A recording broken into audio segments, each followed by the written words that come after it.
to Oilers Nation Everyday with your hosts, Tyler and Liam. Oh my God. Tyler, what's wrong? I just can't stop thinking about how Mattias Yanmark finally used his stick to score on a goalie. Let's get into it with the lead. Oh, it just gets so emotional. Everyone in my section was crying last night as Mattias Yanmark finally used his stick to score on a goalie in a regular season game. My co-host today is Ryder. This has been a long-running joke on the show. It was a last year thing. Mattias Yanmark scored twice in the regular season last year, once into an empty net and once where a puck deflected off his elbow and went in. So Liam and I's joke was Mattias Yanmark went the whole year without using his stick to score on a goalie. I went and looked it up today. He's actually gone 118 regular season games since he used his stick to score on a goalie. Mind-blowing stuff, but he's off the schneid. Boat time. Ah, man. Classic Yanmark. The janitor. They have, and if you're someone who watches the show from like out of town or you've never been to a game at Rogers Place, they have different scoreboard animations for different players when they score. If Draisaitl scores from his office, they have like the burger flipper, and then they have like Captain Connor, and like Zach Hyman has a little storybook thing. They have one for Mattias Yanmark, and I just can't help but think that's a tremendous waste of resources to even get that created. But that's all the Yanmark hate I have in my heart for today because the Oilers are coming off a massive win. Welcome into Oilers Nation Everyday. We are live from the Sports Closet studio. Check them out online at sportscloset.ca. Whoever won the draw yesterday didn't email me. So who was that? Dingle Dad or something like that? He had a weird name. Dank Daddy. Dank Daddy, you got to email me. If you didn't win the draw and you're not Dank Daddy, we're giving away a $25 gift card later on with our mystery player. We are also going to be joined by Connor Hrabchak. Good Ukrainian boy from Winnipeg. He's going to talk some Jets with us. Caprice St. Pierre will be by to wrap up the show. But the big story, the headline, is that Ryder is sitting in Liam's chair today. How comfy is it? This feels good. It's very comfy. I got some slippers. I know that's your game. Yeah. We're an indoor shoe kind of company here. Yeah. Mine got zippers in them, so you can keep condoms in there just in case something shakes down. What a fascinating pair of slippers. Yeah. And like you can actually put stuff in there. There's like actually a pouch. You got her. What? Like, the condom thing isn't even a joke. What else would you keep in your slippers? I have no idea. A lighter? Maybe? Oh, that's actually not a terrible idea, yeah. Maybe some toonies? Some loose change in case the occasion ever arises. I was thinking like maybe like medication. Yeah, that's a good one. Roll out one. of bed and you're like, oh yeah, my pills are in my slippers. I don't know. The Oilers, they're off the schneid. 9-3 win over the Seattle Kraken last night. Jay said we were calling this upcoming heater because we all know it's coming. We're calling it Beltmas, and last night was really in the spirit of Beltmas. It was a belt-to-ass kind of game right from the get-go. I have absolutely no problem calling the Seattle Kraken the most fraudulent above 500 team in the NHL. How this team has even 11 wins this year. I mean, they're fraudulent because they're milking a shitload of loser points. They have 6 OT losses this year. So they've only won 11 of their 25 games, but the fact they have a 560 points percentage is ridiculous. This team is flaming hot garbage. They have no stars. Everyone sits there and is like, oh, they don't give up goals off the rush. Like, they're so impressive. That's because they're hemmed in their own end 90% of the game. Like, you can't give up breakaway goals when the other team is constantly applying offensive pressure and all you can do is ice the puck. That was all Oilers from the get-go last night. Well, and it's interesting because there's so many games in the season that even if you win, you're stressed out the entire game. Yeah. Whenever we play Seattle, it feels like I can just like sit back, relax, and watch a win game. Yeah. Like it felt like we had it right from the get-go again. That's twice in the last week. Just domination right from the start. And Seattle rode some hot goaltending earlier in the year, but last night, Joey Decord, it was not his night, I think is a very, very polite way to put it. He allows 5 goals on 14 shots. We'll get through a whole bunch of those throughout the show today. YouTube chat, hope you guys are all doing well. Lance said Tyler chose violence today. I mean, come on. We've waited 118 games to talk about Mattias Yanmark scoring on a goalie with his stick. It's a big moment for the show. If you've been around, if we were in your Spotify Wrapped this year, and we'll talk about that a little bit later on, if we were in your Spotify Wrapped this year, then you were just as excited as I was to watch that momentous goal by Mattias Yanmark. But it was all Oilers right from the jump last night. We had another one here. It's a super chat from Caleb, who dropped in $13.99 and said, great game. though some sour to that sweet. Mangiapane with a confidence-killing callback. Clattenburg eye cut. Tragic last-second 900 ruiner for picks. This team's shooting mentality is sick to see. The shooting mentality is great. That's a positive. Connor Clattenburg, yes, that was scary with the eye. But Chris Knobloch after the game seemed pretty calm about the whole situation, so I'm not overly worried there. And that Mangiapane goal was, or no goal, I should say, was crazy. I don't think I've ever seen a puck go post, ice, post, and stay out. I was sitting right there. I was like, whatever, 25 feet away from that net. I could not believe that puck did not go in. Well, and how confident were they that it went in, that everybody but Henrique stopped playing? Like, had to celebrate. Like, even the Kraken were all like, oh, shit. Yeah. It was a strange one. That was wild. Let's get into our game recap for last night. It's brought to you by our friends at Greta, our go-to party spot in downtown Edmonton. Arcade, bar, street food, a Friday night out with your friends, a weeknight date with your missus or mister. It's a great spot. Whatever you're looking to do, if you're watching the big game, going out after the big game, Greta's got you covered. Let's start with this. Just a horrendous jersey matchup last night. That was terrible. I love those Oilers jerseys, but they're doing like the faux back, like these look cool and vintage, and the cream, they're super crisp. But then Seattle doing the glow-in-the-dark jersey on the other side of it, there was just something very visually unappealing about these two jerseys being on the ice together. Those Kraken jerseys remind me of like an 80s video game, and I think there's one specifically, but I can't figure out the stripes on the arm or something. But yeah, I not a fan of those. I do like the Oiler ones, though. They look sharp. Too. And I was walking around the shop yesterday, and like, listen, there is a reason that why the Edmonton Oilers are wearing these jerseys like 3 times in the 2 weeks leading up to Christmas. They want you to spend money on the merch, and the merch is sick. So I like these Oilers jerseys. They're great. The Seattle jerseys look like what the bad guys in Mighty Ducks would wear. Like if they brought back Mighty Ducks again for like a 3rd reboot, that's what the evil team wears. Like they're not nice, but they're like glow in the dark and all black. I don't know. I just thought it was very, very tough to watch last night. If they came out and they were dominant in those jerseys too, maybe I'd think differently of them, but they just look like loser jerseys. Yeah, they do. It was not good. The Oilers come out of the gates playing very, very well, though. Like you said, it was a relatively stress-free win for the Oilers because right from Jump Street, right from shift number 1, Edmonton was on them. What clip are we rolling first here? And I'll get this. McDavid's first goal. This is, and McDavid talked after the game against Minnesota. Ryder, your pointer sticks to your right as well. Oh, yeah. If you need your pointer stick at all, Thank you. If you want to point anything out on the big screen, you can do that. Connor McDavid said after the game against Minnesota that he felt like he was passing up too many opportunities. He even spoke after this game, like looking back. He was like, yeah, I felt like I kind of cost us a 1-0 game with how many opportunities I passed up. It was apparent right from the get-go that Connor was in a shooting mood tonight because, and you know what, Aaron? I don't know if we can rewind it. Maybe we can stop it here. When McDavid gets his puck here, Zach Hyman is off screen, somewhere right over here. How many times do you think in so far this season, in 25 other games, does he try to seam that puck backdoor to Zach Hyman instead of just rip the thing? We'll get a great actually look at the angle here. But this was Connor McDavid in a shooter's mentality. Like, you don't think Connor McDavid knew that Zach Hyman? Right. Stick on the ice there, had an opportunity. McDavid did not give a shit last night. He wanted to score. He wanted to will his team to victory. And I think he played like a guy who was frustrated coming off that Minnesota game. The confidence in that shot, too. Yeah. Like, he knew that was in as soon as he released it. Yeah. A season low 17 minutes and 19 seconds of time on ice for Connor McDavid. A season high 7 shots on goal. So shots per 60. It's one of the most shoot-first games we've seen from Connor McDavid in a really, really long time as a guy who wagered pretty heavily this year on Connor McDavid to both go over 36.5 goals and to score 50. He's now on pace for 41 again. So again, I have signs of life in our bet for the year. Yeah, that too. Again, just Connor McDavid being a goal scorer.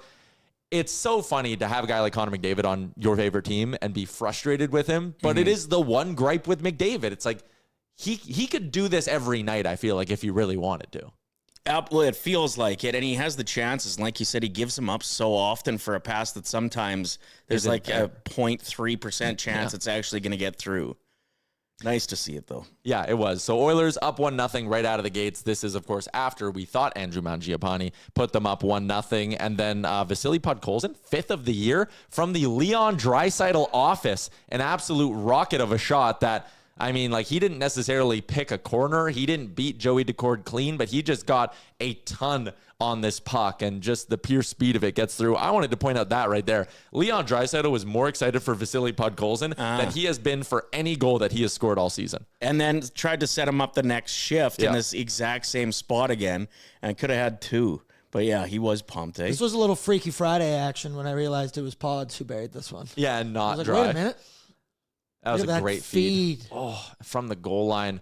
I think almost that, like, how Podkolzin shot it really threw off Decord as well. You can see he actually gets over pretty smooth here, and then it just slides through. Tyler, we love to point it out, but if Stuart Skinner let that goal in, oh my God, boy, the pitchforks would be. Yeah, there was a few of those yesterday that I'm happy we didn't give up because people would have been quite upset. So, yeah, look at that angle. Also, this shift, this goal doesn't happen without the Oilers, Matt Savoie and Podkolzin specifically, like going hard and creating a couple of turnovers to keep the zone time alive. So it's 2-0 Oilers, and then their power play gets its first crack at the 11:34 mark, I believe, of the period. I mean, whatever it was. It takes, we're going to see the whole goal here. It takes 7 seconds for the Oilers to find the back of the net on this one. The power play was automatic last night. Connor across, Leon right to the back of the net. The Oilers power play goes 4 for 5 in the hockey game. Unbelievable production from the man advantage. And this, in the moment, felt like the backbreaker. I was sending screenshots to friends. I'm like, all my bets have cashed.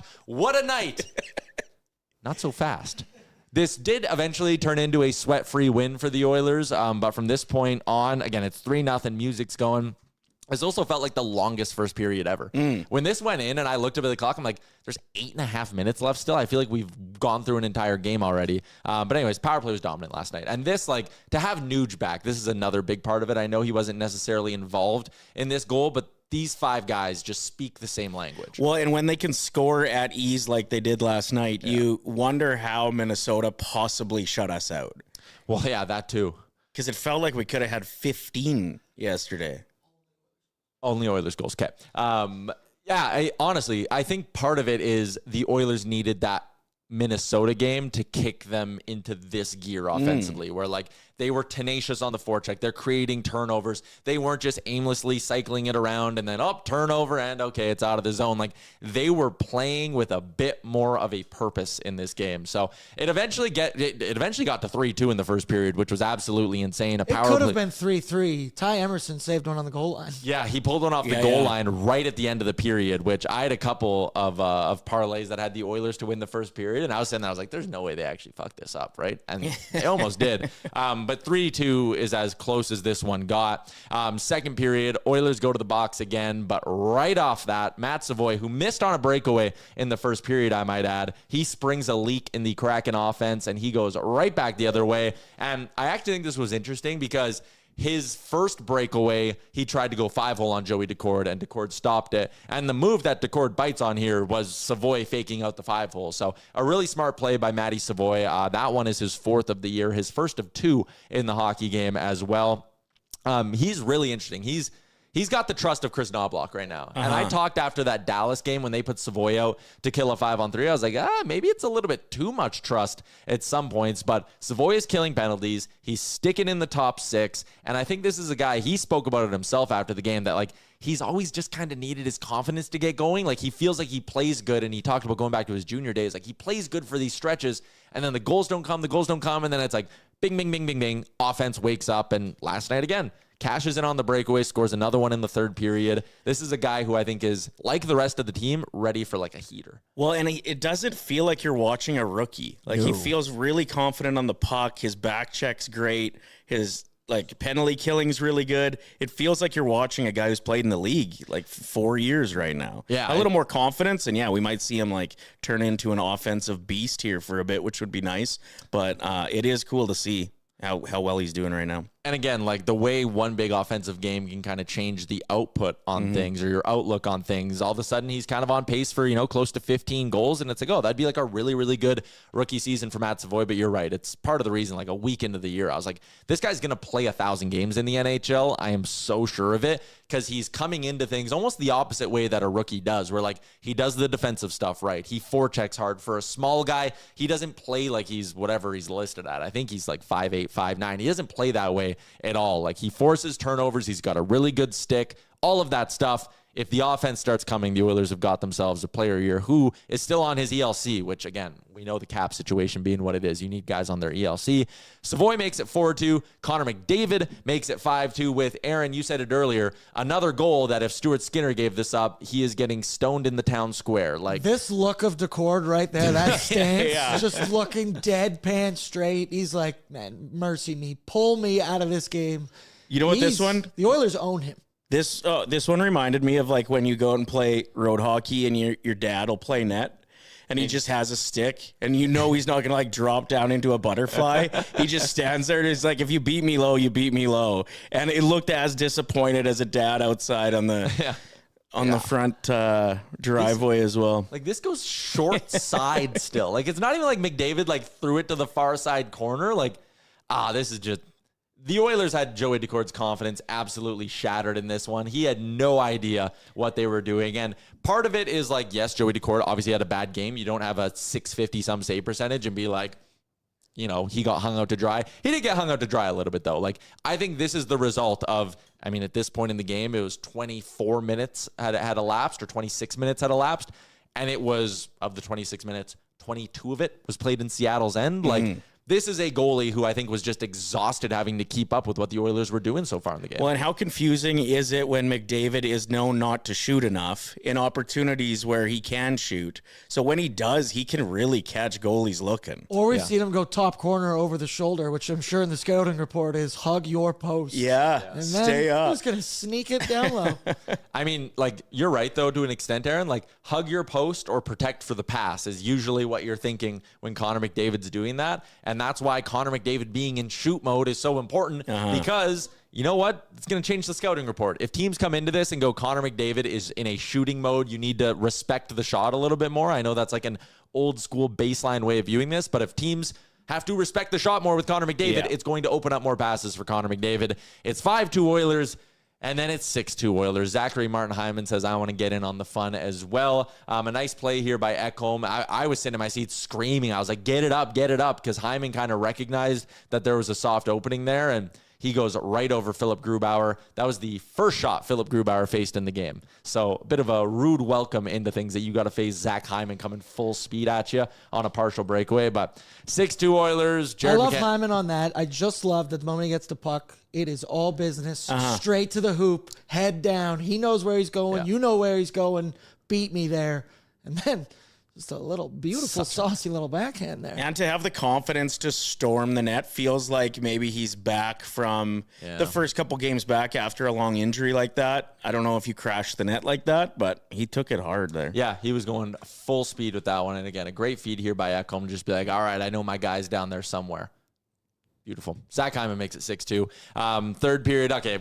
I was about to be like, we don't need to show every goal. Like, we don't show all 9 of them. We got to show this next one. Matthias Yanmark's got his first of the year, everybody. Do we have it? I'm getting it. All right. We're slowly loading it up. Andrew Mangiapane with the apple. So good for him to get on the board, too, after having that one called back. Is this why our computer was slow today? Is because you had to upload all of these goals? All 9 goals. These are the fun scoring summaries. This is all again right? We're just enjoying every step of the way. So sloppy by Seattle. Like, never mind the turnover, but they are all just standing still and let Yanmark pick up this puck. And I get that it's 6-3, but it's early in the third period. I kind of thought they'd have a little bit more fight than this. But again, the Oilers beat the life out of the Seattle Kraken last night. Matthias Yanmark, first of the year, using his stick to beat a goalie, a monumental moment, not just for him. Send that stick to the Hockey Hall of Fame. Yeah, they should. They should do a little the streak ender, but like brutal, just brutal. And then look at this. They let 3 guys let Matthias Yanmark go right through them to pick up that rebound. Like that's the most basic of breakouts. Your goalie laid it out for you behind the net, and you somehow messed that up. All 3 of our top 3 lines looked like they were top lines at times in the game, like controlling the play in the offensive zone. I liked Rico and Mangiapane. That's a good point. Yeah. Connor McDavid hat-trick goal. You want to pull up that? There's a super chat that ties into this as well. Connor McDavid is sitting at 2 goals, and there's a guy sitting in the row in front of me. And he was like, do you really not throw your hat? And I was like, no, I've only ever thrown my hat once. And it was at a game last year. Also, Connor McDavid scored 2 of his 3 goals on the ice. Tremendous stuff. But before Connor scores this, he turns around and I was like, the only time I've thrown my hat is I think it might have been a McDavid hat trick last year or the year before, and I'm not throwing it. And the guy in front of me goes, "I'll give you $50 to throw your hat right now." Cash in hand, holding it out. This is last night. This is last year. Okay. So last year, a guy gives me $50. I'm like, okay, this hat's only worth like 30. I actually think it was a hat I got for free. So I'm like, I'm it. Yeet the hat, take the $50 from a guy. I went and bought us both a beer, which was basically the whole $50. But anyways, it was a good story. So last night, this kid turns around and is like, "Are you going to throw your hat if McDavid gets a hat trick?" I'm like, "Fuck that. I never throw my hat." And he was like, "What if I pay you $50? And I was like, "I really like the hat. It's a Heritage Classic one, so I know I can't replace it." And I was like, I like this hat way too much. And then like 2 minutes later, Connor McDavid scores the goal. So anyways, the guy who's in front of me dropped in a super chat a couple of minutes ago. He told me he would, but he donated $13.99. It was Blake. And he said, "My credit card wasn't enough to get that hat off your head." Hey, Tyler. And it was not. I'm an anti-hat throwing guy. I get the fun of it. I just like my hats too much. Well, and our hats gotten too expensive now to part with. Like, yes, I remember throwing hats when they were $15, and that feels like something I could do. Yeah. But yeah, a $49 hat. I think we're gonna need to like reinvent it. Start calling it a sock trick. I would take off my socks and throw my socks. It'd be kind of weird getting hit by somebody else's sock, but. I brought this up on post game yesterday. I'm curious. So like my rule is if you're in the lower bowl, you got to throw your hat. But if you're in the upper bowl and you don't get the satisfaction of hitting the ice with your hat, then I'm not throwing my hat. I need to see my throw hit the ice. That's the only way. That's fair. Well, is that fair? I think yeah, sitting in the lower bowl, you usually do get like one hat from the upper bowl that'll like hit you on its way down, and you can kind of just toss it. So you can still you can squeak your way into it. I know that's incredibly greasy, but I don't know. I know. Begnolk is in the chat. He says, "I will bully you into throwing hats more often." Someone else said 2 words, sacrificial hat, bring a spare hat.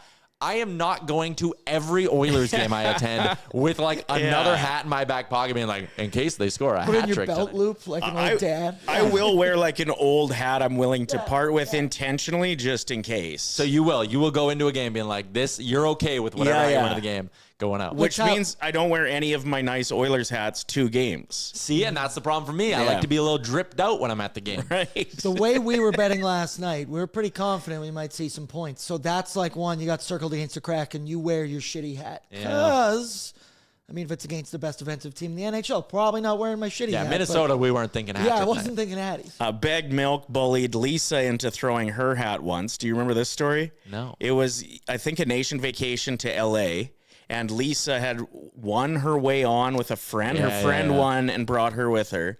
And Lisa's like, "I need an Oilers hat for this." So I gave her one, but I said, "Just don't throw this one on the ice. It's my favorite." And then I'm watching the game from home. On the Kane hat trick that game. And all of a sudden I see my hat sliding across the ice. And it was a pretty unique one. I was like, she threw the damn hat. And apparently it was Bagged Milk that was like, "You're throwing that hat, Lisa." Lance said, "Tyler, don't you get free Oilers Nation hats?" But like some of my favorite hats are old Oilers Nation hats that we don't make anymore. So again, like, I don't know. Oilers store has hats 35% off today. Still, I don't know. Yesterday I was wearing a cool Heritage Classic one. I was like, I can't get this hat again. Do they do 35% off days after a hat trick? I think so, yeah. Oh, that's smart. So that would be, if they did it like, if I could throw my hat, then the next TV timeout, go to the store and get the exact same and get the exact same 30% off. Maybe I would. But then also I'm sitting there being like, okay, so the hat's $30 instead of $45 or $50. $30 to throw my hat? I don't know. I'll just go walk up and get a beer with that $30. That's right. I'm way happier. Anyways, let's do a poll. Do you throw your hat at the game? I think it's a vocal, I shouldn't say it. I think it's a vocal minority that throw their hats. I think that's the way it is. There was a lot of hats on the ice last night, though. There was. I think there's 18,000 people at the game. And probably half are wearing a hat? Yeah, like even if it's a third, 6,000 people. Yeah. 500-600 hats make it on the ice. Good point. It is a vocal minority. And also, you know what? Maybe I regret the YouTube poll because people are just going to say yes. They're just going to say yes even if they don't. I do feel a little stupid if I don't throw my hat, though, because then everybody knows you didn't throw your hat. Like wearing it the rest of the game, you feel a little bit dumb. You do feel a bit of shame. Yeah. Shame. Yeah. Part-time fan energy. Yeah. Oh, whatever. Connor McDavid gets a hat trick. If you have hair, you should be throwing your hat. If you don't have hair, you can keep your hat. Is that fair? So you don't get cold? The Oilers weren't done scoring either. Matt Savoie power play goal makes it 9-3. Fifth on the season for Matt Savoie. Henrique Ekholm pick up the points. It was another power play goal. The Oilers were given a 5-on-3 for basically a full 2 minutes. And it again just kind of felt inevitable that like at some point the Oilers are going to find a way to score because Seattle was defeated and they had 3 players on the ice. So Matt Savoie makes it 9-3. And then, yes, Calvin Pickard gave up the heartbreaker to ruin his .900 save percentage at the end of the game. So a 9-4 final. I had the over at 5.5. I mean, every bet, Aaron, like there's no way the bankroll swept last night, right? The bankroll went 3 for 3. It was never in doubt. I made responsibly and 19 plus more wagers than I normally would with units. We don't unit shame on pre or post game, but I stepped the units up last night and it was you got to recognize games like that when they're on the schedule. You see, I had it circled after what you saw. I mean, Minnesota, we obviously didn't score a goal, so that meant they were due, and then they had done this nights ago. The big dogs were the ones who scored all the goals against Seattle, so it was really just a close your eyes, pick on Bet365 as long as it wasn't Trent Frederick, and you were going to profit. How many Oilers didn't get a point last night? Just the fourth line for forwards and then a couple D-men. And that's not even fair to Clattenburg because he got hurt. Only played 558. But just yeah, Nurse, Kulak, Emerson, Regula. It is scary when you see an eye injury like that because you don't know if it is 10 out of 10 serious or 1 out of 10 serious, which still hurts. And if a man's kicking his legs like that, that's always the part. Fear. I think kicking the legs, though, if it's like a wrist injury, you know it's really bad. But eyes, even if you like get a piece of dust in the eye, it feels like a leg kicking 10 out of 10 injury. And also, like, I mean, you know how heads leak. Like, if he got whacked up top and then it's leaking, and like you kind of try to open your eye and all you're kind of seeing is red, you can understand why a guy would be freaked out. Yeah, I would totally freak out as well. The hat chat is everything right now. Peg Milk says, I'll convert you. BM, we've been to like 30 Oilers games together. I don't throw hats. If you throw your hat, you get to go buy a new one. No, you don't. That's definitely not how that works. 35% off is good. People are asking for the Family Feud survey. Do you want to do that? So next Wednesday, we're doing a ONE versus the Sauce Family Feud downstairs. We're ready. The survey questions are up now, but we aren't allowed to look. Only the listeners are allowed to go vote. But it's in the chat.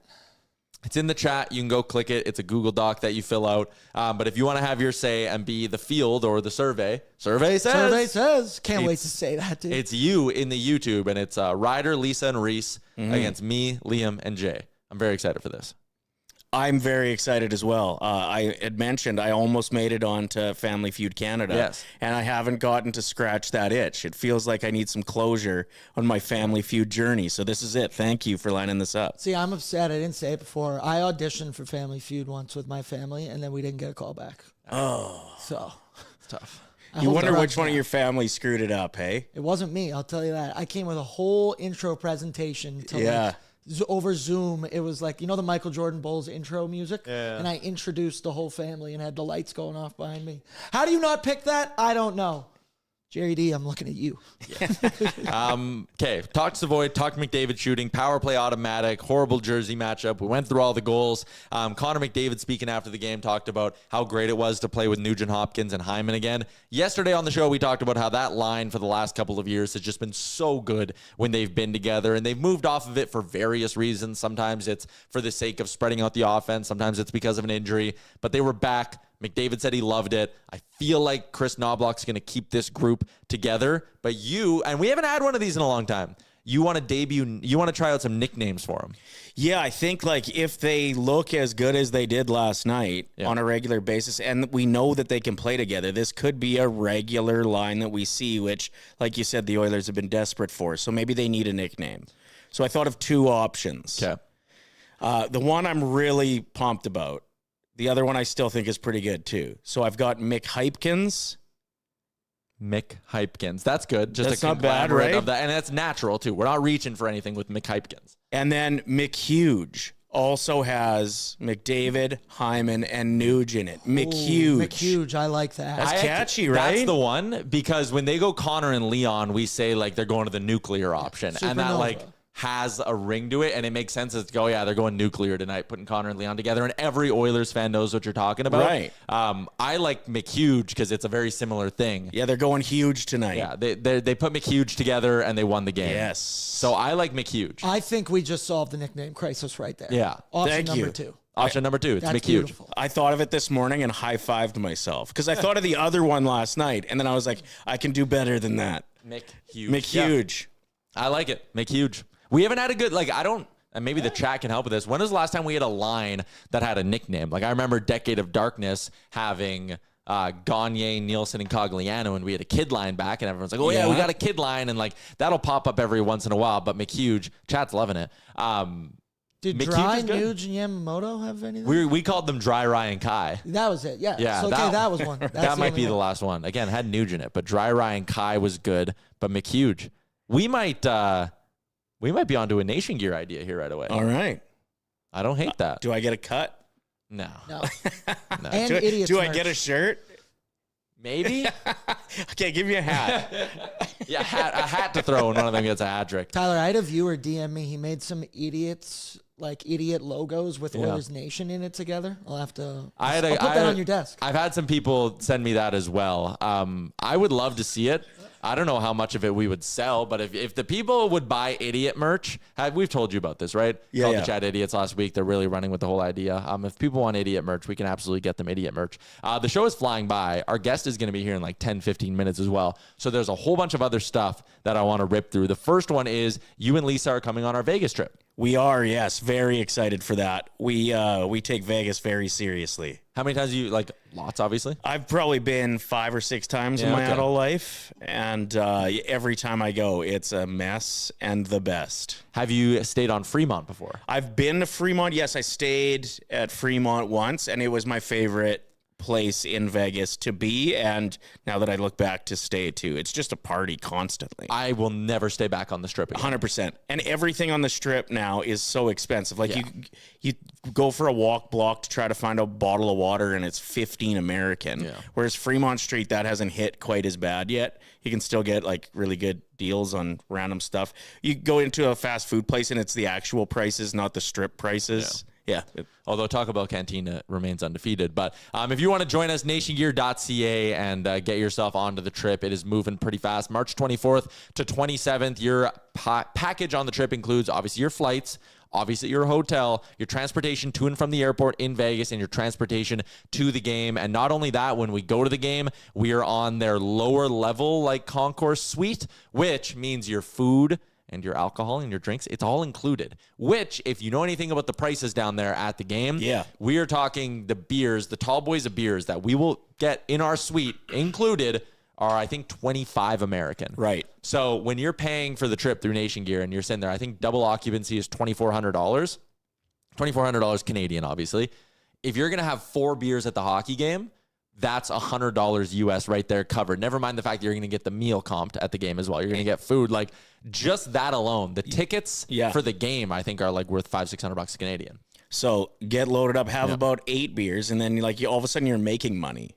If you go hard enough. If you go hard enough, the trip pays for itself. And if we get hot enough at the craps table, which we're known to do as a nation collective, then we're also going to pay for the trip that way. This is going to be an unreal trip. I've done Nation Vacation just to Jasper with you guys, but I know that Lisa's done trips down to Calgary on the bus to the games, but this is the next level version, and we're very excited for it. Do you know about Circa, the hotel we're at? I've looked at pictures now. Unbelievable. It looks awesome. Yeah, I had a buddy that found out where we were staying specifically, and that's what convinced him to seriously contemplate the trip. If you don't know and you haven't seen the stadium swim at Circa, that's the other thing too. Since we're staying at Circa, you get access to the pool, and the pool is unbelievable. It's also open. A lot of pools that time of year in Vegas aren't open, but that's a 1,200 foot screen or whatever they call it. It's insane. And we're going to be doing live shows from there, so you can come watch us do our live shows as well. We did this all last year. We're basically running back the same trip, but yeah, the pool at night is so good there too. There's nothing better than after a night of gambling, you just go dip your feet in the hot tub for a bit. I was in my room looking out my big window watching SportsCenter at night on this big screen. Really? It's so big I can see it from my room. Yeah, it's awesome. Can't wait for the Vegas trip. I'm just literally rapid firing through stuff. You were at that Dave Chappelle show the other day. I was. How brutal was that? I wasn't there, but I've heard the stories now. The only thing I could compare it to is like walking out of a playoff loss. That's how disappointed everybody was. And you normally don't get that when you're leaving a comedy show. Like you're going through with your best friend, the best joke you heard. Yeah. You know, you're laughing about stuff that the first guy said, and everybody was just so rattled with how it came off the wheels. And a lot of people I've seen online that are blaming just arena comedy shows, and I get it. Comedy clubs are better. They're a better place. But I've also been to arena shows that are great. So I don't think blaming it on the size of the venue is fair. It was just the idiots that wouldn't shut up. Like when Dave is asking you to stop talking, when he stops in the middle of his set, sets his microphone down and waits for people to quit yelling. You know what you should know. Okay, maybe this is not the time to yell that I love him. Just shut up. Yeah. He put his mic down? Yeah, there was a couple times where he even looked at and he's like, I only got 10 minutes left. If you guys want to just yell instead of me giving you my final joke, that's fine. Dude, and he's like, I'm getting my bag either way. That's unbelievable because I'm like, and once again, whatever you think about comedians, you know, that's a young Matt Rife and you want to do that. Like Dave Chappelle is a legend, one of the goats of comedy. It makes my skin crawl. It makes me embarrassed. If I would have yelled and interrupted one of his jokes and he would have had to stop and then circle back and try to get back into the joke, and I woke up the next day and was like, oh, I can't believe I got tanked and interrupted Dave Chappelle, I'd never forgive myself. Yeah. I just hope that the hecklers that were there that thought what they were doing was funny have come to realize, because the entire city's pissed at them, because we might not get Dave back again because of this. Like, yeah, it was brutal. We were talking about this on Real Life yesterday because BM was obviously there as well. And like, is a part of it maybe like the new like TikTok online culture of comedy where like there's so many guys, like you said, Matt Rife, like so many guys who do the crowd work, and there's so many clips that go viral of like the drunk asshole like yelling at the comedian, and people just think they're going to be doing that. Well, yeah, which isn't an excuse, but I'm just like following like is that where we're at? I think that's one of the issues, and people just need to learn, if the comedian talks to you, then you have a green light to participate in the conversation. Yeah. If not, it's not your show. The other issue is I don't think people know what to do when they're not preoccupied with their phones. So our phones were all locked up. Because it was a Netflix taping or whatever. And when you're 45 minutes in and you're like a little bit bored maybe or whatever, you're just getting antsy, most people will just grab their phone for a second, and it's kind of like a mental reset. Mm-hmm. When they didn't have that, maybe people felt the need to break up their evening by yelling. But yeah, it was trash. Yeah. And again, this shouldn't be our reputation as a city, but then you get stuff like this comment. It's like Edmonton fans are awful for anything not the Oilers. Went to the UFC event here. It was the worst crowd I've ever experienced. I think sometimes we do have a bit of a reputation of like, we aren't even that much of a hockey town anymore. We're an Oilers town. Right. Everyone loves the Oilers, and everything else is like so secondary that you end up getting like some shitty crowds. So, well, it is interesting. We talked to a local comic. He actually is getting really big. He's the guy that does the Alberta accents over top of videos, Drew Bam. And he had an interesting point that he said, every other time we go into Rogers Place, your expectation is probably have a couple beers and yell.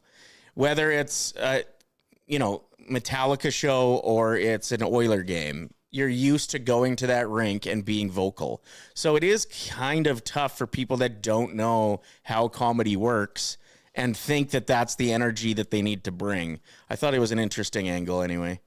All right, there's one more thing I want to do, and then we're going to get to a guest. We're going to talk Jets because obviously Edmonton plays Winnipeg tomorrow night here at Rogers Place, and Winnipeg's actually in action tonight as well, so the Oilers are getting them on the second of back-to-backs with travel. But our Spotify from Question for yesterday is brought to you by the Jasper Pond Hockey Tournament. We're, again, one of the great events that we're happy to be a part of. It's at the end of January at the Fairmont JPL on the beautiful Lake Mildred. There's like 6 rinks set up, playing pond hockey with the mountains behind you. It is absolutely unbelievable. The post-game hot tubs that everyone will do. It's the most fun weekend that we have. And like, honestly, it's like this, and I think Vegas is like right there. But if you want to join us and you want to put a team together, go to nationgear.ca. It is an awesome, awesome weekend. We asked this yesterday. What is something in your life that you wish you had a Spotify Wrapped for? We'll get to some of our comments from Spotify in a second, but do you have any? Well, I think like rec sports highlights would be pretty awesome if you could see like a nice diving catch that you made in May. Yeah. you've maybe forgotten about now. Yeah, I'd love to know what my batting average was in softball. Sure, or like that's something your I'd like to your know. nicest my curling best shot. drive on the golf course. Yeah. So like a recap of your year in rec sports would be really awesome if that was possible. But I also think that I'd like to see a recap of the videos I watched the most amount of times. Like viral internet videos. Yeah, like Okay. Vladdy's bat flip would probably be my number one most watched video of the year. Or there's that video of the guy who is lying about getting a scholarship opportunity to go and play in a big band in college. And the podcaster he's talking to knows he's lying, but the guy just keeps trying. Every time that comes up on my phone, I watch it through about 8 times. Like it's one of those ones I can't resist watching.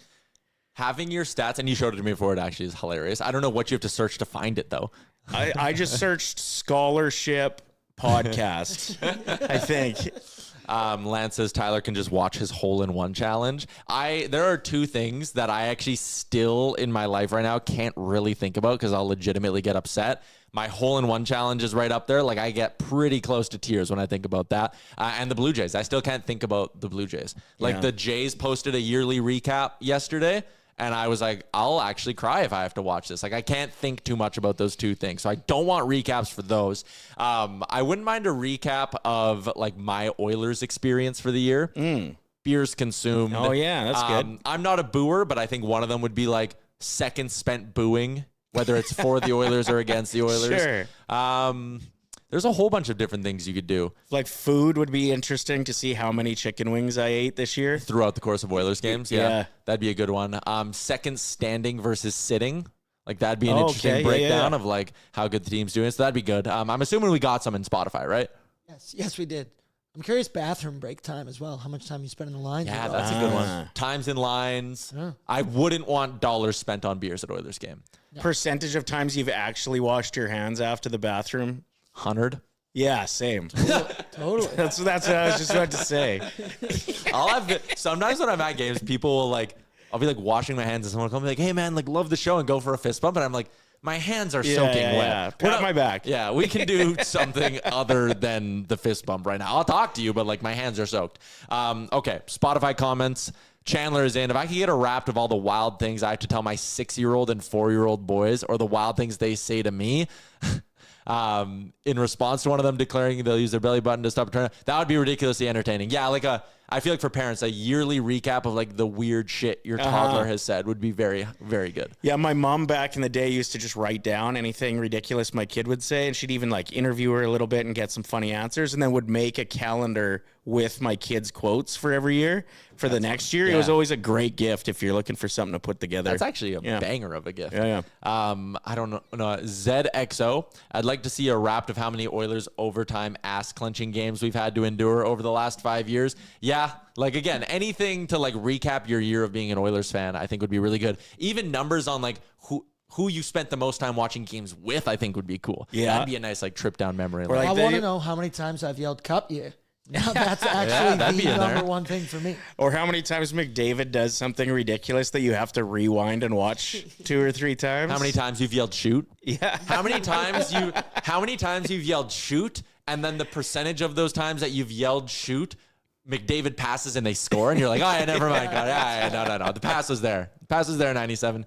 Jesse says, a wrap for the amount of times I've spent watching sports. I rarely miss a game for Oilers, Jays, Raps, Raiders. Yeah, totally. Like I said this the other day when we had Cabby on. Yesterday when we had Cabby on. I was like, oh yeah, every night in the summer, like I make dinner, I sit down, I watch the Jays at 5:07. Like that is my routine every night. And someone was like, man, your wife must hate you. And I was like, no, she actually loves it as well. But like a breakdown of how many innings of Blue Jays baseball I watched would be insane. Yeah, I'd be up there too. Bryce is in. A wrap of all the time I spent watching the Oilers while thinking, oh yeah, they can come back, and they don't. Or a wrap of how much and what fluids my body has pumped out this year. I would say pumped in. I'll take a breakdown of what I've put in. I don't want like 9 gallons of piss to be like on my recap. How about like how many minutes spent in the work dumper? Yeah, that would be an interesting one. Like how much have I been paid for my bathroom breaks this year? That'd be a good. That's actually a great one. Kermit, he just commented after the game. Now that's a solid win. You guys are awesome. Love the show. Whoa, what are your thoughts on Dave Chappelle? Well, luckily for you, Kermit, we've already covered that one. Rusty is in. The thing I would like to have stats on is how many chickens I've consumed to fuel my lifts. It's got to be in the thousands. Yeah, Rusty's a big lifter. A food wrapped would be good. Brad said that too, a wrapped for takeout food. Imagine you could see how many late night shameful eats you've had throughout the year. Yeah, food consumed, like a food wrapped for the year, and then like a category of like consumed it between midnight and 2 a.m. Sure. And or like embarrassed. Yeah. Food that you're embarrassed to be eating. Yeah, I shouldn't have done like this. your poverty meals and stuff like that too. Yeah, when you have to hide it, you eat it in the parking lot. Birdie and Bambino wrapped from streaming services. I think Netflix, I don't know if Netflix does it actually. Sportsnet Plus, big fan of the show. Oh, they were top 0.5% this year. 12,000 minutes spent watching the show. That's crazy. That's a lot of time. Someone sent me one yesterday. They were in the top 0.001% of our show on Spotify. Wow. So I responded to him and I was like, dude, that's insane. I'm like, how did you even accumulate that? And he said he works, I think he's like a finisher, right? So he works in houses. And he said that sometimes if the show's good or if the Oilers are really good, he listens to shows twice. Whoa. I'm like, that's crazy. Like that That's you would enjoying the highs, though. I had a question about your show. Do you notice that there's more people after a big win or a big loss? Loss. Yeah? Not even close. This year, our two most viewed shows so far this year are the day after the Dallas game last And week, Colorado. and the day after the Dallas game this week. Oh, this really? Year. Yeah, those 2 days were both like way higher and above anything else. Big losses and trades. That's the money. Big losses and That's the trades. money. How many more did we get? Is there a bunch? Because we should probably get to our guest at some point. There's 4 more. 4 more. Okay, we'll get through them quickly here. Dr. Maddie, I would love a wrap for my dog. How many new friends did she make? That's actually a good one. A wrapped up for like shit your dog's been up to over the last year. Sure, yeah. And like stuff they do when you're gone too. Or like how many dogs you've pet. Yeah, Other that's a good one. dogs. Yeah, just a dog wrapped. How many times I've gotten out on the golf course and the nice shots I have. There's apps you can actually track this. I know I played exactly 50 rounds last year. I know my score in every single one. I know all of that stuff. So you can do this, Craig. What was your best score last year? My best score was a 76 last year. I got him by 1. You've dropped a 75. I dropped a 75 last year with a double bogey on 18. Yeah. So what's your handicap then? I probably like an 11. I just got really hot one day. That's to be an 11 and to drop a score that low is wild. It was on Mill Woods too, and since they got rid of their sand traps, that course is pretty manageable. Like you can put, if you're hitting well, you can put up a good score Tyler, there. if that's in Millwoods, Patrick Puff just lost his spot on Team ONE. Yeah, no kidding. Ryder, you get to be you're in the Pack golf. Route. You get to be in the golf tournament this year. Very excited for that. That is also pond hockey, Vegas golf tournament. And That's you guys my can Mount all Rushmore. just crash in my house because I live right on Millwoods Golf Course. Yeah, I'm in. So yeah, just pass out on my floor downstairs after a good day out on the course. Bailey said the same thing, the Netflix Disney one, and Danny said I'd like a wrapped on how many pounds of food I've eaten this year. Yeah, but like I don't know if that makes you feel good. Again, I'd like to know the kinds of food, but I don't know. I don't want weights. I don't want them to be like, you ate 118 pounds of chicken wings. It's like, oh. Yeah, even the guy that said the amount of chickens you've consumed all of a sudden like made it feel a little personal to the chickens. Yeah, I don't like knowing that. I can't think about the animal. As much as I'm like obviously not a vegetarian or anything like that, I'm also like a head in the sand person who it's like, I'm not a hunter. Sure. I'm not any of that. I'm just Just counting your trophy kills. Like it's, I don't like that. I'm not in on that. All right, let's talk a little bit about the Winnipeg Jets. Is our guest here? He is. All right. Star Mechanical Guest Line. It's Edmonton's #1 plumbing and heating company. You can find out more by visiting them online at starmechanical.ca as we head out to the Peg. Connor Hrabchak joins us from Winnipeg Sports Talk. Appreciate you giving us some time today, Connor. Thanks for having me. Fired up for this game tomorrow. The Jets have been kind of in free fall, but we'll see. We'll see how it goes. Anything you would like a Spotify Wrapped for in your life? Oh, that's a good one. Like most rewatched hockey highlights in a year. You know, like I probably rewatched the McDavid goal from the Four Nations, #1. Like that would be #1. And then like Manitoba Miracle, Cole Perfetti tying Game 7 goal might be #1. And I wouldn't know, right? So I'd like that. Yeah, that's a good answer to that. It goes along to like the viral clip thing. Like like the Vladdy bat flip, all of that stuff would be crazy high for me. Let's talk about this Jets team though, because I mean, is it a coincidence that their slide lined up with Connor Hellebuck's injury here? But like, there's got to be more to why they're losing games than just not having Connor Hellebuck. Like I watched the game against Montreal the other night. Eric Comrie was sensational. Yes. So that's the thing. It has not been the goaltending, or at least, at the start, maybe it was. They lost a close game to the Carolina Hurricanes 4-3. They lost a close game to the Washington Capitals 4-3. Those games, you plug in a reigning Hart Trophy winner. He's going to have an impact on that game and might be the difference in at least getting that game to overtime and not having those be regulation losses. But then as of late, the Jets have been on this 5-game road trip and just have zero offensive pulse outside of the top line. Like, their bottom 9 has not produced anything. I believe they only have 2 goals in this entire 5-game road trip. Everything else is coming from the top line right now. Connor, Scheifele, and Velarde. They've been super dynamic. They're scoring every single game, multiple goals a night, but that's just not enough when you don't have Connor Hellebuyck in, and the defensive structure hasn't been as good. And that resulted in an embarrassing 5-1 loss to the Buffalo Sabres on Monday, which sparked a players-only meeting. We got the old players-only meeting here in Winnipeg a couple of days ago. The Jets then responded and went to overtime against a super banged-up, slumping Montreal team on the second night of a back-to-back. And Eric Comrie had to be sensational, like you said. So did that inspire fans to believe in this team again? Not really. So this stretch, they've lost 6 of their last 7 games. Really no offensive pulse from anyone outside of the top line. The defensive structure is not really there. And, they're missing their MVP goaltender as well. So it's not a great time in Winnipeg right now. We'll see what they can do tonight at home against Buffalo, but not a great time right now. The players only meeting can often kind of push you in 2 ways. Like, it can be a moment where, like, all right, you win the next few and now all of a sudden everybody's closer together. It's like a rallying point. But I also think it has the potential to do the opposite, where players only meeting, then you lose a few and all of a sudden those tensions aren't really relieved. If there are, and problems is maybe too heavy of a word, but like if guys are airing grievances in the Festivus spirit in a meeting like that, and then all of a sudden the next few games don't go well, I feel like everyone's just more frustrated with each other, right? Yeah, 100%. But at least coming off of the players only meeting, they didn't beat Montreal. They lost in a shootout 3-2. The effort was a lot better. They didn't give up nearly as many odd man rushes like they did in Monday's game against the Buffalo Sabres. Adam Lowry had a huge hit and fight against Hrabchak. Kind of set the tone in that game. The Jets came out strong with a good first period. So we were just down at the rink today talking to Scott O'Neill and some of the players, and they're happy with their effort on Wednesday. They're happy with how they competed in that game. The fact that they stuck up for one another when Hrabchak threw a big hit or Cole Perfetti took a big hit. They were there for one another as teammates, and the effort was better, but the bar was pretty low. It was set pretty low on Monday against Buffalo, so their effort had to be better. It was. And now we also asked Scott O'Neill today, a players only meeting obviously is going to have the biggest impact, I think, on the next game, but how much of an impact can it have for the next 2 to 3 weeks, like you said, Tyler? And look, it can go one of 2 ways. They can come out tonight firing on home ice and get the crowd into it early and set the tone and destroy the Buffalo Sabres, and everyone will say, oh, this team's back. What were you worrying about?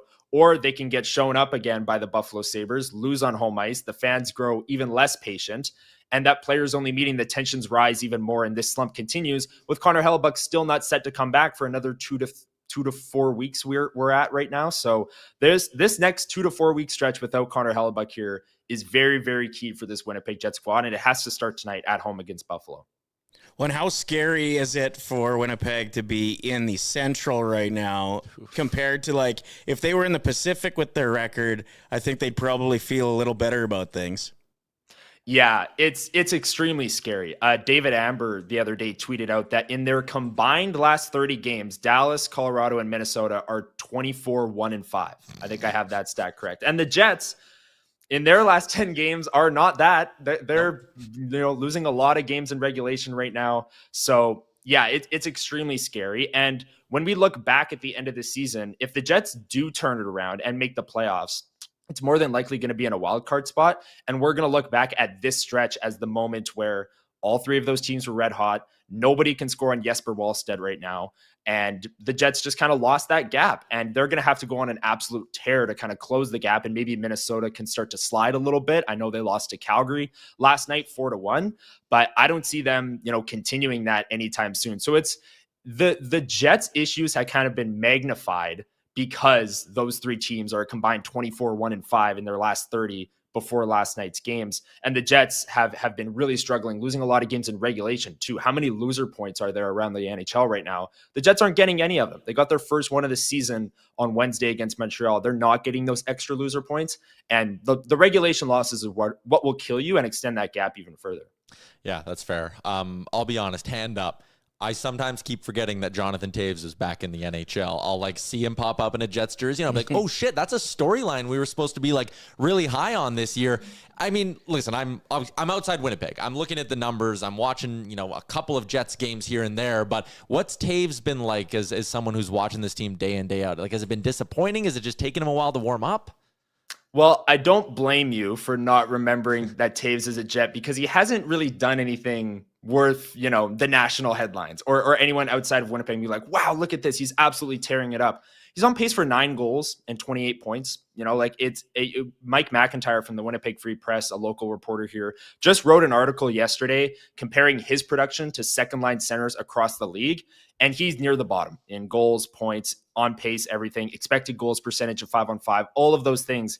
He hasn't been good in terms of even strength. And there was the first couple of games there, maybe the first 10 game stretch where there were flashes. And we were all saying in Winnipeg, okay, maybe the first 5 to 10 games, he shakes off the rust, he shows some flashes. And then the second half of the season is when he's really going to take off, find his groove, and be a second line or third line center option for this Winnipeg Jets squad. And he did show those flashes in the first 5 to 10 games, albeit being outchanced, outshot, outscored, all of those things at 5-on-5. But we were all like, okay, let's wait. Let's see if those flashes turn into consistent success.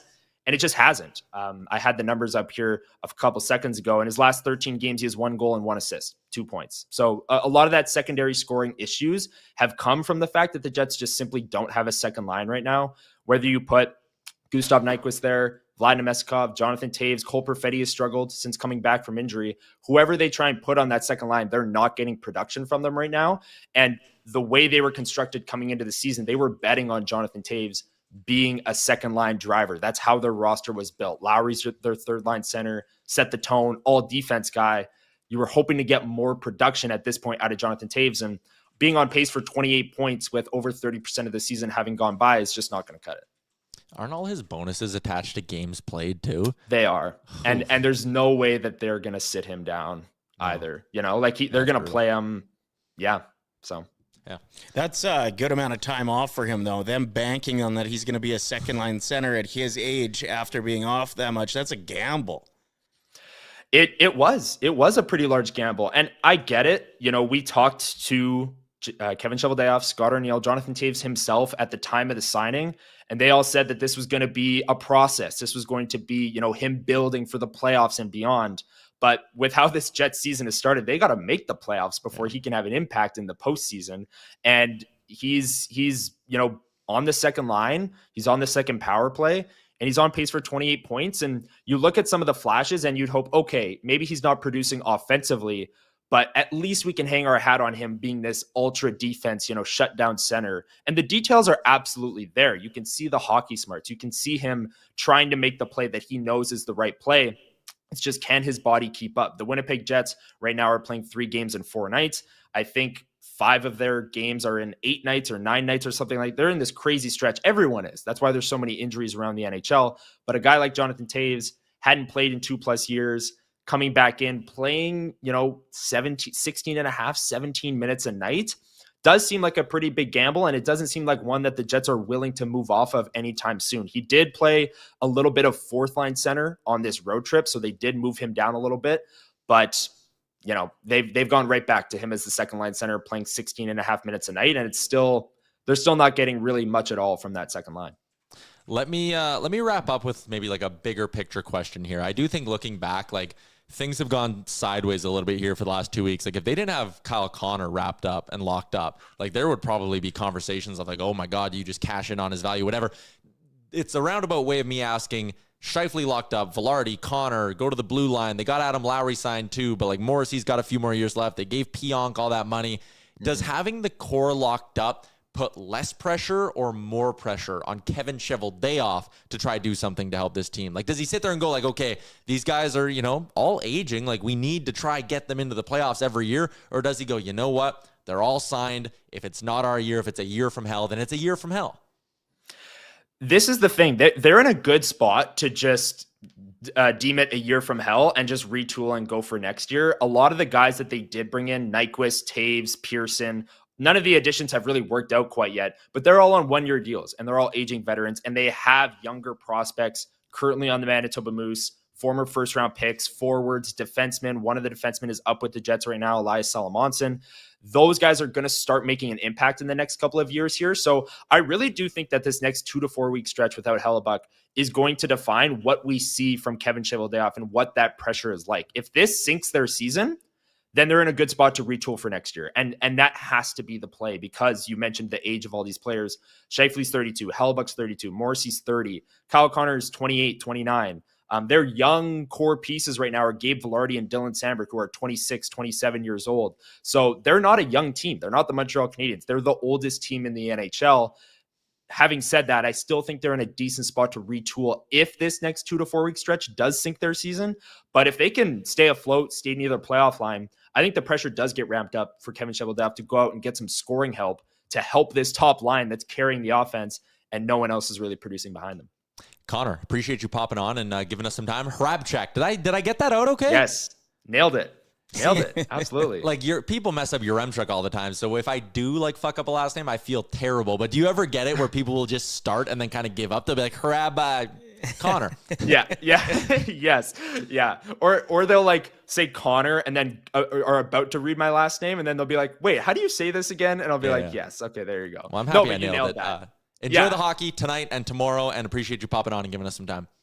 Yes, thanks, guys. Anytime. I had a blast. Appreciate it. All right. Yeah, back-to-backs for the Winnipeg Jets. I mean, that is, after hearing what I heard there, the Oilers tomorrow, that is a game with Stuart Skinner back between the pipes. You gave Pickard the Seattle game. That's looking like a good move now, because I feel like tomorrow can be maybe another belt-to-ass game for the Oil. Do you think that, like, I know Hockey Night in Canada fans get up for, they get very excited. The 8 o'clock, 2 Canadian team Hockey Night in Canada game, do you think players get up for that kind of thing a bit more too? Is there more emotion attached to it? Does it not feel like just a December game? I think Saturday night's got some juice to it. Yeah. I mean, the Oilers, I don't know if it's just like you remember the bad games, but I also feel like the Oilers have a tendency to lay eggs on Saturday nights. I feel like I've had a lot more miserable Saturday night watchings than like positives. But either way, we need to do our mystery player for today. This is very exciting. We're giving away $25 to the Sports Closet. If you haven't played before, here's how it works. You get, actually, I have 4 clues today for you all to play with, but I'll give you your clues. You guess in the YouTube chat. The first 3 people to get the correct guess, and I haven't told you who the mystery player is here. Do I get to guess? Yeah, I'll let you try to figure it out. It's a hard one today. Yesterday was easy. But if you're one of the first 3 people to get it, put you into the prize wheel. One of you will win $25 to the Sports Closet. So, Aaron, do we have our first clue? This is a player, by the way. Sorry, I need to get this. They're playing Winnipeg tomorrow, but I'm doing an Oilers and Thrashers edition of the show of Mystery Player. So this is a player who played for both the Edmonton Oilers and the Atlanta Thrashers. So it's a throwback name. Oh, my God. It's a throwback name. Your first clue, I was acquired by the Oilers in a trade with the Philadelphia Flyers. I'll give the first 3 clues pretty quick here, faster than usual, because this is a hard one. Your second clue, I was a forward who played with the Oilers in 91-92 and also 92-93, and he last played in the NHL in 06-07 with the Atlanta Thrashers. Acquired in a trade with the Flyers, played for 2 years in the early 90s, finished his career in 06-07 with the Thrashers. No, it's obviously not Evander Kane. Stop guessing Evander Kane, everybody. Steve Stais is actually a better guess, but it's not quite there. Do you have any ideas? No. At this point, I have 0 ideas. Third clue. I had over 300. This is like the hardest one we've ever done. Someone guessed Greg DeVries, not Greg DeVries. I had over 300 PIMs in my 2 seasons with the Oilers and then was picked by Florida in the expansion draft. And there's the 4th clue. Watermelon, cantaloupe, pumpkins, and this guy. Oh, someone got it. We got 1. We got 2. Zach is in, Connor's in, and Lewis Golding is in. Connor Finch, Zach Edstrom, and Lewis Golding. Melon. The last clue is watermelon, cantaloupe, pumpkins. They're all melons. Melon bee? Scott Melon. Yeah. That is tricky, man. I'm stunned people got that before the last clue, actually. I thought I was really cranking up the I've been difficulty. staring at this for an hour, and I haven't been able to get it. Did Scott Hartnell ever play with anybody else but the Flyers? The Blue Jackets, maybe? I was trying to think if he Nashville. was in a trade. Okay, yeah. He's just a local guy, though. He's from Lloyd, so maybe that's why I thought he might have played here. Yeah, Scott Mellenby is your answer. A few people got it here at the end as well. So we got Connor, Zach, and Lewis, or Louis. I don't know. Don't know much about you, man. Aaron, you ready? Spin that wheel. Oh, it's going to come down to the wire. Louis or Lewis, you are our winner. Email me, tyler@oilersnation.com, and say that you are Louis or Lewis, and maybe correct me on the pronunciation. I'll get you set up with our friends at the Sports Closet to claim your $25 GC. Also, who was our winner yesterday who didn't email me? Dank Daddy.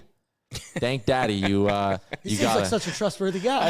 I like with some of the names in the chat how you like have to say them seriously, but they're just ridiculous. They are ridiculous. Are you good to stick till the end? You just want to grind it out for another 15? Yeah, I'm chill. All right, well then let's get to our second guest. We're going to zero in on the Oilers a little bit more with our on-the-scene reporter, Caprice St. Pierre. Her appearance is brought to you by Oodle Noodle. You can take advantage of the value menu deal, which allows you to tack on 2 green onion cakes, 5 spring rolls, or 6 wontons to any signature premium box for just $2. It's a Friday. You don't want to cook, so go visit Oodle Noodle. This offer valid in-store and online. OodleNoodle.ca. Caprice St. Pierre joining us on the program. Caprice, did you nail the Scott Mellenby guess? Did you have the mystery player?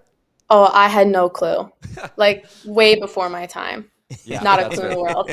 Before my time too. I get to be the guy who makes up the clues and sounds all smart because I'm like, look at this mystery player I got. But I just Googled players that played for both the Oilers and the Thrashers. But anyways, last night, obviously a great night for the Edmonton Oilers. It feels a little bit like a monkey off the back kind of performance. But I want to start with the top line. I know Chris Knobloch talked about this a little bit. Do you think this Hyman, Nuge, McDavid being reunited, do you think this is something Knobloch's going to roll with for a little bit?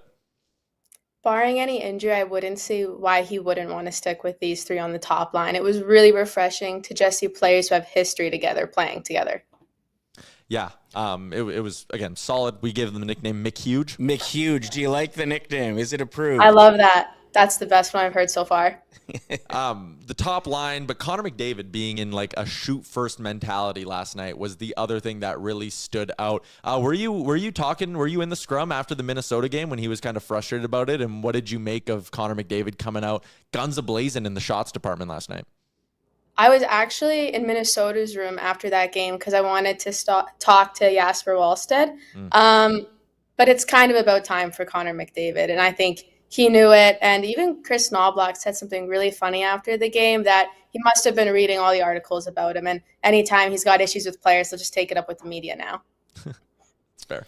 We got the Jets tomorrow night in town. Pretty different style of play from the Seattle Kraken that we saw last night, which to describe their style of play was just bad. What do you think the Oilers can expect from the Jets, who are also kind of slumping right now? Well, I know Connor Hellebuyck is out, but you can't take goaltending unseriously. And I'm going to assume they're going with Skinner. I don't see why they would play Pickard back-to-back. It's got to be Skinner. So if they keep the top 6 the same, I think they'll be fine. I was really impressed with their second line last night, and I thought that was a bit of a byproduct of putting Nugent, McDavid, and Hyman together. It was a bit surprising, but I think it was really productive.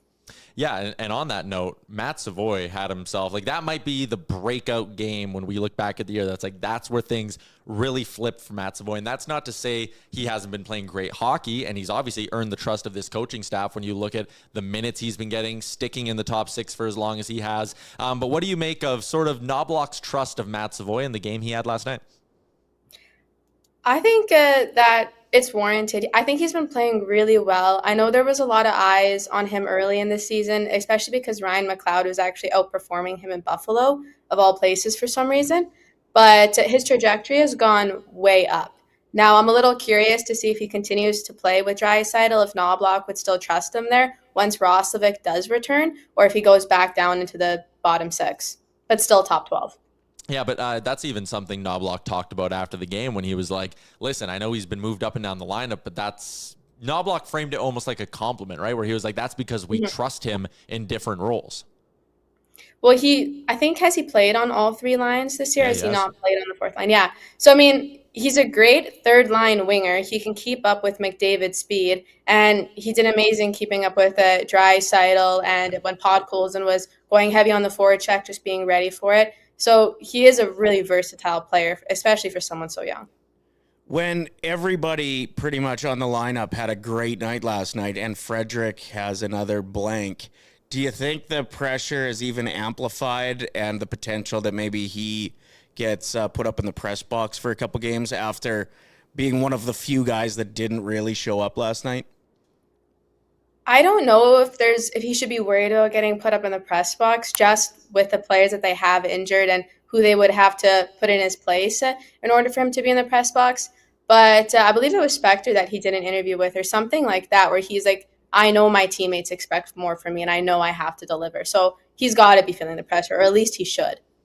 When we had you on a couple weeks ago, we talked about how, I mean, like, you're there, you're in the room, you see how much these guys love Calvin Pickard. And last night, Pickard, while statistically it wasn't an amazing game, he made a couple of big stops. They get a win with Cal in net, and there's a little bit of a vibe of like, is every time Calvin Pickard's out there, is it potentially his last start? Is he one bad game away from, going down to Bakersfield, not being an NHL goalie anymore? And we also saw a big embrace between him and Stuart Skinner in the crease after the win. Is there a little bit of something to, like, this team maybe recognizes that, like, they got to play extra hard for Calvin Pickard right now if they want to keep their boy in the room?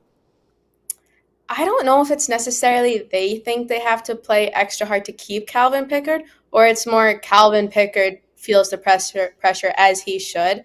I think when it comes to goaltending, they kind of accept that, they love these guys. They're amazing people. They're great, but we want to win. And if Calvin Pickard's not going to get us there, then we'll accept someone who will. And that doesn't mean we don't love him as a person.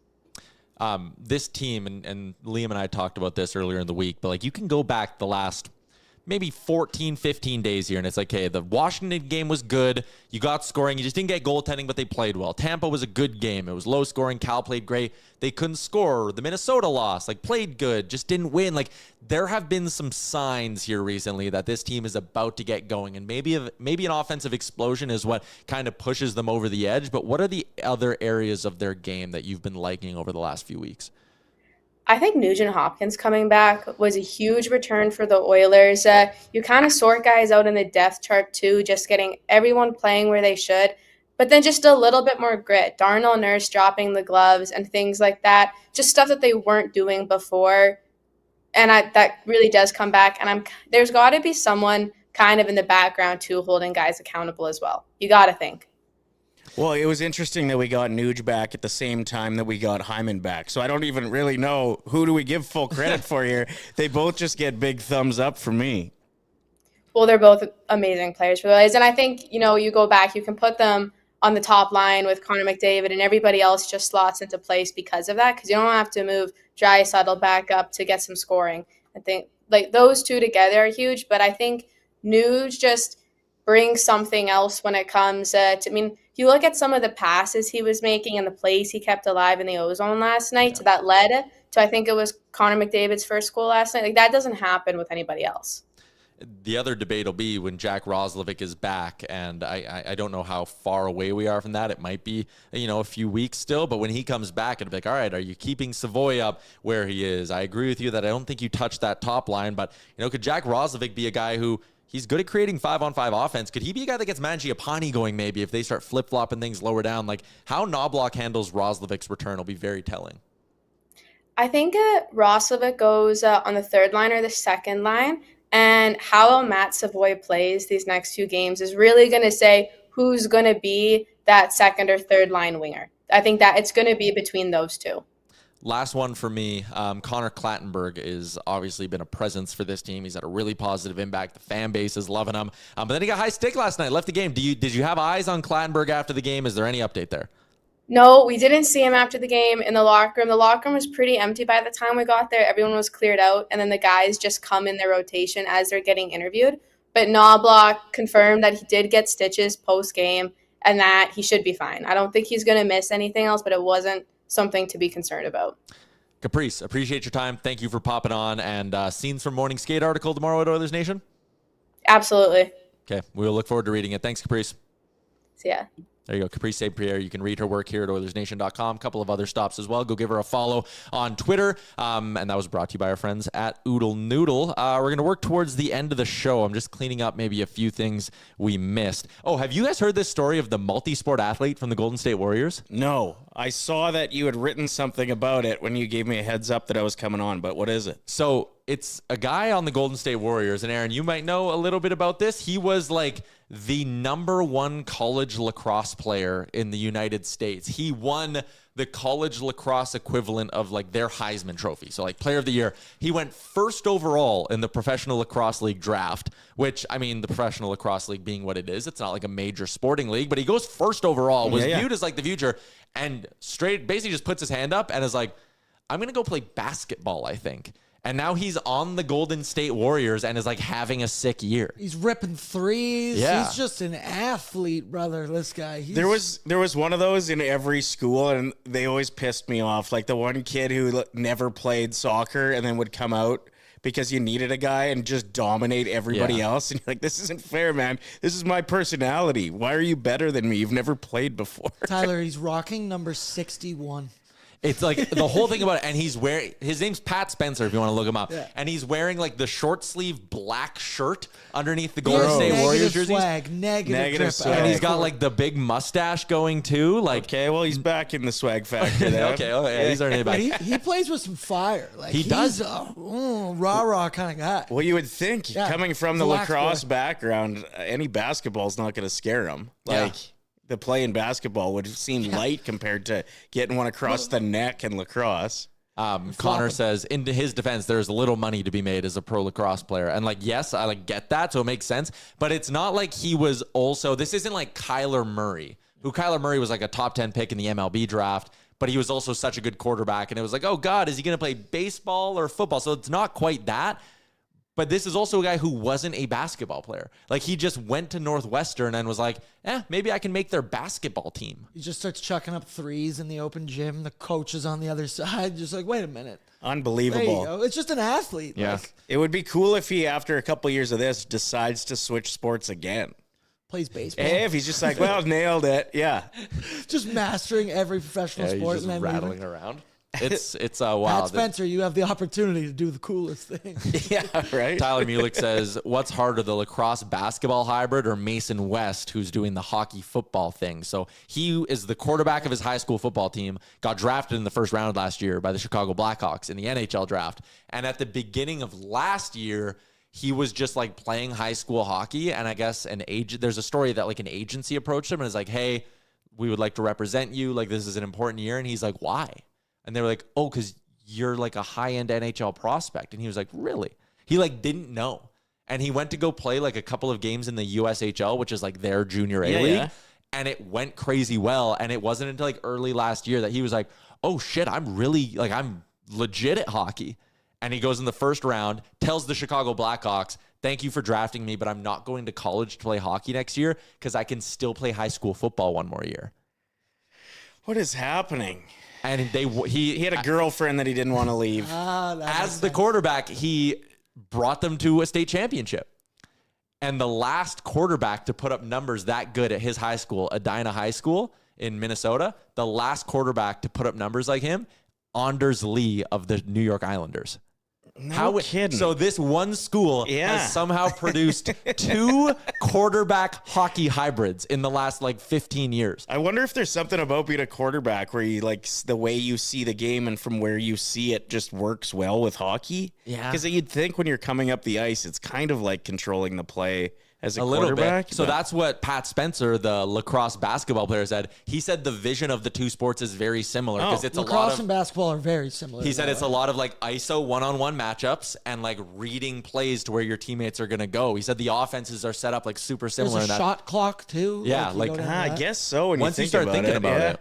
Would you rather be a star quarterback or a star hockey player? Like, I feel like the choice is pretty simple. I'd be a quarterback. Star quarterback is so sick. It's so sick. Yeah, plus the like once a week game. Like if you avoid getting beat up, you live another full week. Whereas in the NHL, but if you got 3 or 4 games in a week, like there's a good chance you're gonna feel like crap a good chunk of your career. Yeah, and also football, like also violent. For sure. But like a decent backup quarterback makes Connor McDavid money plus. Right. Which is always a hilarious thing with the NHL as well. Speaking of Money Watch, and I feel like maybe I'm going to retire this bit in a little bit, but since Connor Clattenburg has survived until at least tomorrow, that means he has spent 14 days on an NHL roster, and that means Connor Clattenburg is getting, he's so close, $63,000. If he stays up for 4 more days, he will exceed what he was supposed to make in the American League this year in just his time with the Oilers. Really? Isn't that crazy? Yeah. Like you see a guy who's playing as like balls out and hungry as he is, and it's like he deserves it. Yeah, but like he's playing to double his salary for the year. Man, not only to make it in the show, but also just to like buy a car is a wild vibe. Yeah. So 1 week, 7 days, he makes $4,500 a day, roughly, that he's on the NHL roster. He's 20 years old. That's US dollars as well. What would 20-year-old Ryder have done when the first check for like whatever that is, $28,000 comes in? I would have booked a trip on the nation vacation. Company man. That is a good company, man. Let's wrap up the show for our friends at Bet365. Download the app today. Use the promo code NATION. Whatever the moment, it's never ordinary at Bet365. My back on track parlay hit, the daily face-off parlay that was up. It did. Leafs won in regulation. So you won for one? Yeah.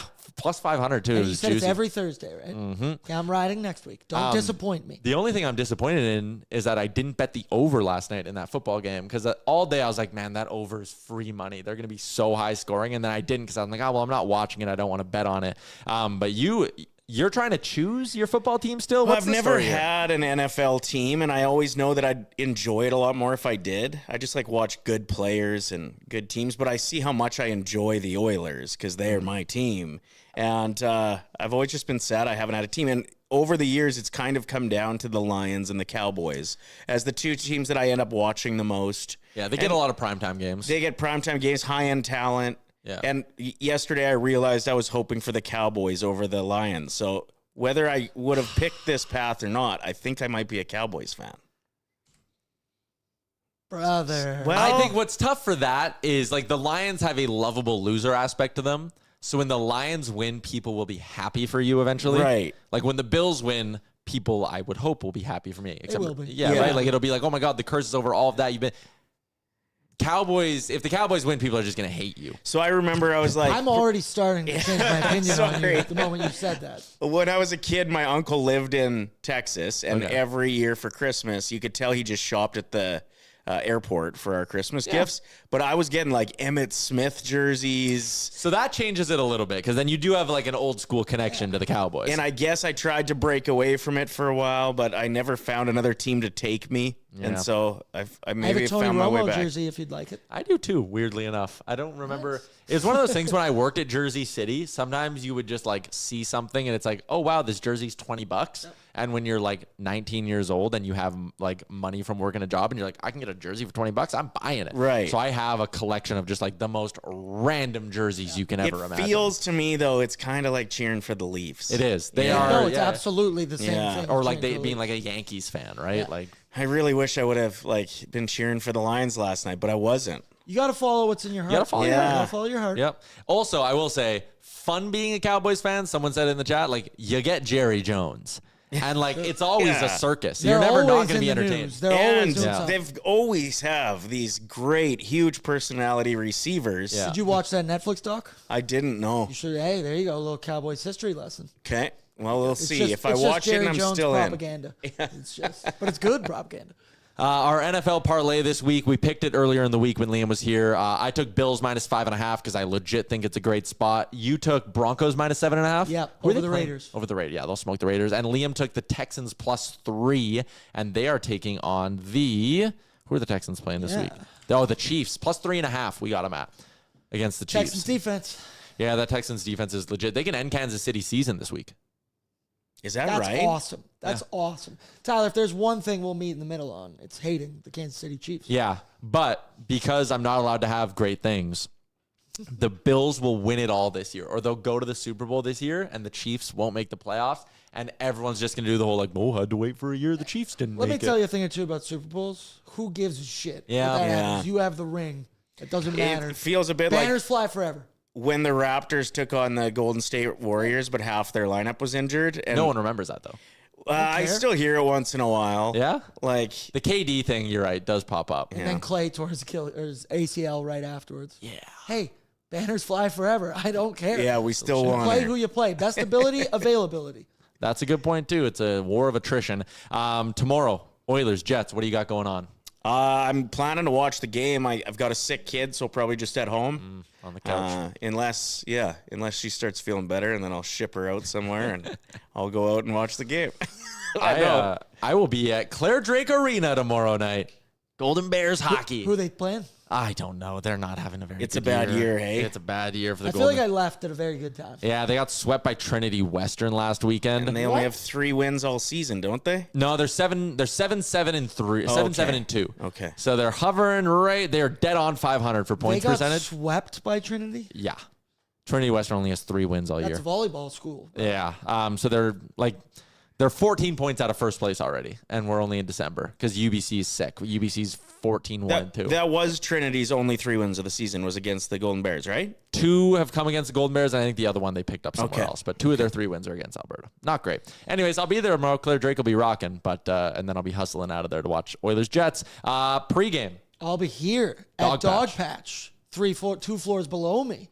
Gonna be a good one. Good evening. I already forget who I have. Don't want to look it up, but it'll be me. It'll be Brett. We're gonna have a good time. Ryder's been consistently pre-gaming with us. Yeah. Now he's in the chat.